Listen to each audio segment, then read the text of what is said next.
Hai penonton Kupi-Kupi Seram. Malam ini tibalah masa aku pula yang berkongsi pengalaman seram yang pernah dilalui tidak beberapa lama dulu. Ini adalah sebuah kisah yang pelik, ganjil dan misteri yang masih lagi bermain di minda. Nama aku Gaby.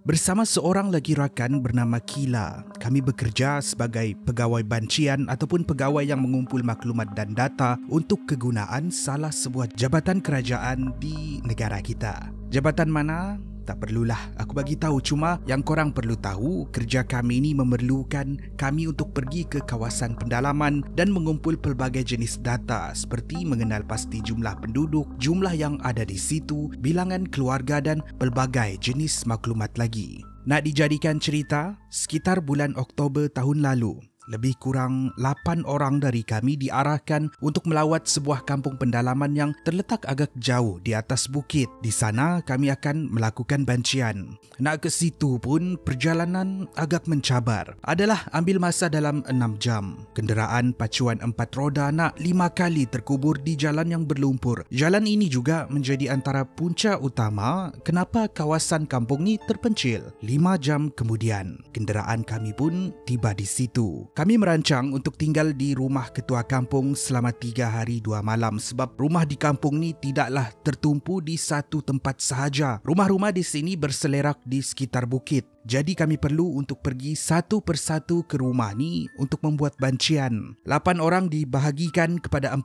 kumpulan. Setiap kumpulan 2 orang. Aku pula dengan Kila dan berseleraklah kami ke seluruh kampung membuat bancian. Hari pertama semuanya berjalan dengan lancar. Orang kampung pun semua peramah orangnya. Di setiap rumah pasti mereka ajak berbual. Kalau orang kampung semua peramah macam ni, senanglah kerja kami sebab ada soalan-soalan yang kami boleh tanya di orang ja, tak susah lagi kami nak cari. Hari kedua, kami akan pergi lebih jauh lagi mencari rumah yang terletak jauh di atas bukit. Nak cari rumah-rumah di sini memang agak mencabar sebab masing-masing pun tinggal di tanah sendiri dan tanah diorang ni luas. Sehinggalah aku dan Kila tiba di satu persimpangan dengan laluan kiri dan laluan kanan. Laluan ke kanan akan membawa kami ke beberapa rumah yang tidak jauh dari tempat kami berdiri. Sementara di sebelah kiri akan membawa kami naik ke atas bukit. Kami pun melangkah masuk ke simpang sebelah kanan. Seperti biasa, kami akan memberikan salam dan bertanya soalan-soalan bancian. Semasa berada di rumah salah seorang penduduk, Kila membuka mulut dan bertanya, "Tadi kami ada nampak satu simpang untuk naik ke atas bukit. Di atas bukit tu ada rumah lagi tak?" Bila mendengar soalan Kila, penduduk rumah tu terdiam. Dia tengok ahli keluarganya yang duduk bersama dengan dia. Mereka bercakap di dalam dialek asal mereka dan sebelum berpaling melihat kami dan kata, "Ada satu rumah, tapi yang tinggal di situ hanyalah seorang pakcik tua yang buta." Aku pun kata, "Iyakah buta? Kesiannya, tapi kalau dia buta, macam mana dia nak bergerak di dalam hutan?" Penghuni itu sekali lagi tengok keluarga dia dan mereka bercakap di dalam dialek asal. Tapi kali ini, perbualan mereka sedikit tegang. Ibarat ahli keluarganya tidak menyuruh dia menjawab soalan aku. Penghuni itu berpaling dan kata, "Pakcik tua tu tidak berseorangan. Dia tinggal bersama haiwan peliharaannya. Haiwan itulah yang sering membantu dia." Aku dan Kila berpandangan melihat gelagat pelik mereka ni tapi tetap mengucapkan terima kasih sebelum berlalu pergi. Penghuni rumah tu ada berpesan, katanya, "Berhati-hati dengan haiwan peliharaan dia tu." Masa dia kata macam ni, masa tu juga dia renung kami dengan tajam, membuatkan aku berdebar. Kami hanya tersenyum kekok dan berlalu pergi dari situ menuju ke simpang sebelah kiri mencari rumah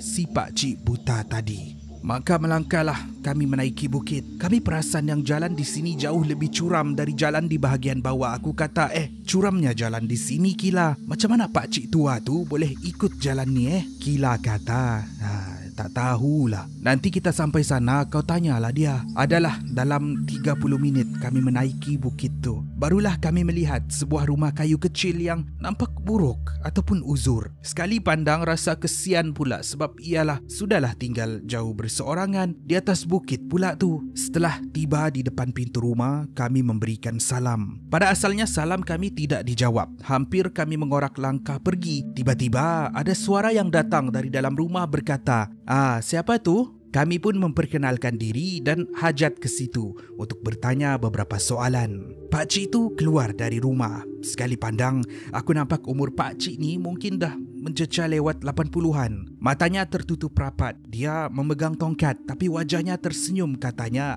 ada nak tanya ke? Kalau macam tu, masuklah dulu. Naik. Aku dengan Kila berpandangan sesama sendiri. Simpati dengan keadaan pakcik tu sebelum masuk ke dalam rumah. Saat melangkah masuk, apa yang membuatkan kami terkejut ialah keadaan di dalam rumah yang nampak kemas. Dalam hati aku, walaupun pakcik ni buta, tapi dia masih lagi seorang yang pengemas. Kami duduk di lantai ruang tamu sementara dia duduk di kerusi malas. Katanya, tanyalah apa yang kamu nak tanya tu. Aku dan Kila pun bertanya itu dan ini. Pakcik tua tu pun menjawab semua persoalan kami tanpa sebarang masalah. Kila tanya, pakcik tinggal berseorangan kah di sini? Pakcik tu kata, iya. Kila tanya lagi, rumah ni memang selalu bersih ya pakcik? Pakcik tu kata, tak tahulah nak. Pakcik tak nampak. Sambil dia ketawa, membuatkan kami turut tergelak sebelum pakcik tu kata lagi, yang selalu tolong pakcik ialah anjing kesayangan. Pakcik piara dari kecil lagi. Kila tanya, pandainya anjing pakcik mengemas rumah ya. Kami pun tergelak menyangka yang pakcik tu bergurau. Tetapi dia hanya diam sambil tersenyum, membuatkan keadaan menjadi kekok. Tiba-tiba memecah kesepian, pakcik tu kata, terlupa pula korang tak minum lagi kan? Jauh naik ke sini. Tak apa, tunggu kejap. Dogi, buatkan air untuk tetamu kita ni. Kesian tengok diorang ni tak minum lagi. Itulah anjing pakcik.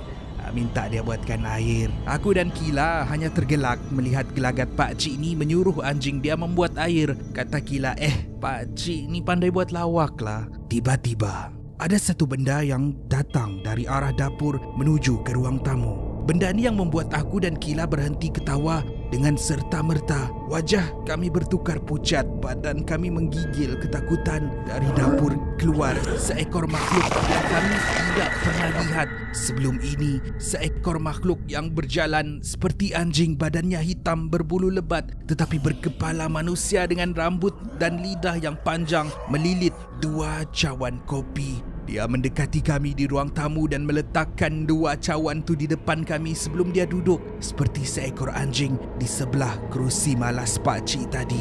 Merenung kami dengan senyuman yang sangat jahat. Tubuh badan kami keras, kaku, tidak dapat bergerak sebab terkejut dan takut sangat. Pakcik buta tadi hanya tersenyum sambil dia mengusap-ngusap kepala makhluk yang duduk di sebelah dia tadi. Keluar dari mulut pakcik itu, katanya, siapa kata saya bergurau? Sejurus selepas mendengar pakcik itu kata macam tu, aku dan Kila apalagi kelang kabut turun dari rumah, berlari turun dari bukit dan terus ke rumah ketua kampung. Orang kampung yang melihat gelagat kami, wajah mereka tidak terkejut langsung, ibarat mereka tahu apa yang tinggal bersama-sama pakcik tua di rumah tu. Kami ceritakan semua kepada ketua kampung, tapi pelik. Bila ketua kampung menidakkan apa yang kami lihat, katanya imajinasi kami. Tapi kami ni tak gila lagi. Kami syaki dia dan penduduk kampung tahu tetapi tidak mahu mengaku. Ibarat mereka merahsiakan perkara ini dari orang luar. Keesokan harinya kami keluar dari situ.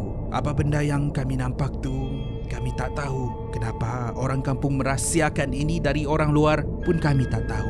Sejujurnya, aku tak nak tahu. Aku lebih lega keluar dari kampung tu dan biarlah diorang dengan rahsia diorang. Terima kasih kerana menonton Kopi-Kopi Ghost Seram. Akan ada penambahbaikan di dalam aplikasi Ceritakan, dan di aplikasi ini saya akan memilih kisah-kisah perkongsian daripada pengguna untuk dikongsikan semula di Kopi-Kopi Ghost Seram. Update ini akan datang tidak beberapa lama lagi. Sementara itu, pastikan anda tonton episod-episod seram Kopi-Kopi Ghost Seram 1.